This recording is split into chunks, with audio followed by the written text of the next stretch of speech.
भगवान के पास जब भी जाओ तो अज्ञान बन के जाओ। क्या बन के जाओ? अज्ञान, अबोध। अबोध,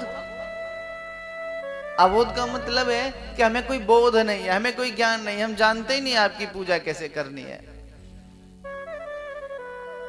कुछ लोग क्या करते हैं, बोले जल चढ़ाने से पहले ही बिलपत्र भगवान शिव को चढ़ा देते हैं, उसके बाद जल चढ़ाते हैं।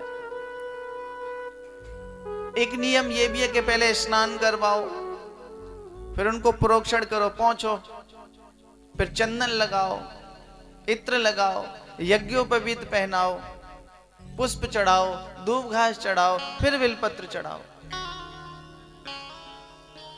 बहुत नियम है, लेकिन मंत्रहीनम क्रियाहीनम भक्तिहीनम सुरेश्वरा। आप भगवान जी के पास जब भी जाओ तो सुन लो इस बात को, आपकी तरफ से मैं कह रहा हूं, यही समझो। मंत्रहीनम क्रियाहीनम भक्तिहीनम सुरेश्वरा। हे नाथ, मंत्रहीनम बोले हमें मंत्र नहीं आते, हम मंत्र नहीं जानते। ऐसा आपको जल चढ़ाने का मंत्र क्या है, आपको चंदन चढ़ाने का मंत्र क्या है, आपके चावल चढ़ाने का मंत्र क्या है, हम जानते ही नहीं है मंत्र। ये आपके वचन हैं। ऐसे मानो कि आप महादेव के पास बैठे हैं, आप नारायण के सामने बैठे हैं, आप ठाकुर जी के मंदिर में हैं, ये आपके भाव हैं।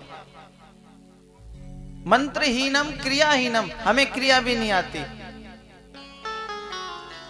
पहले तो हमने बिलपत्र चढ़ा दिया, फिर जल चढ़ा रहे हैं। यज्ञोपवीत, जनेऊ कब पहनाना है पता नहीं, चलते समय याद आया, रे जनेऊ, जनेऊ तो रह ही गया, बोले ये भी चढ़ा दो।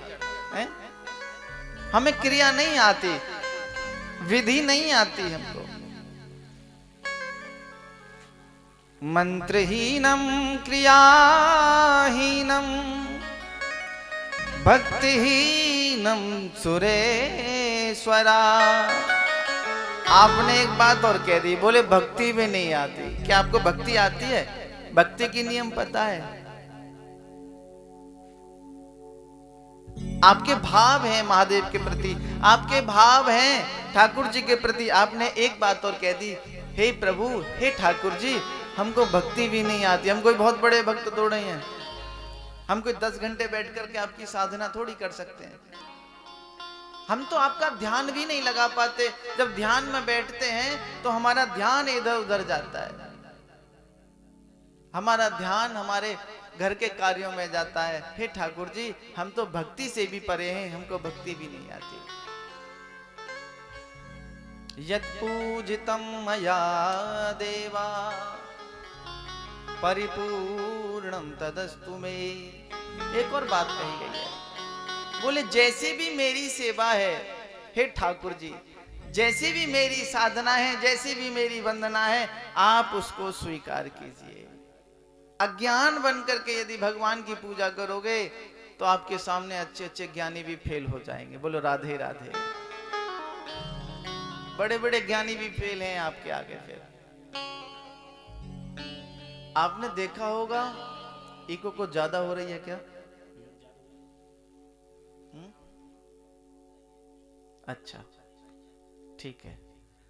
आपने देखा होगा कि माँ कितनी भी सज धज के तैयार हो, कितने भी अच्छे कपड़े पहन रखे हो माँ ने, और बच्चा मिट्टी में लिपटा हुआ यदि आ जाए माँ के सामने, हाथ कर दे रो करके, तो माँ संकोच नहीं करेगी अपने बच्चे को गोदी में लेने से।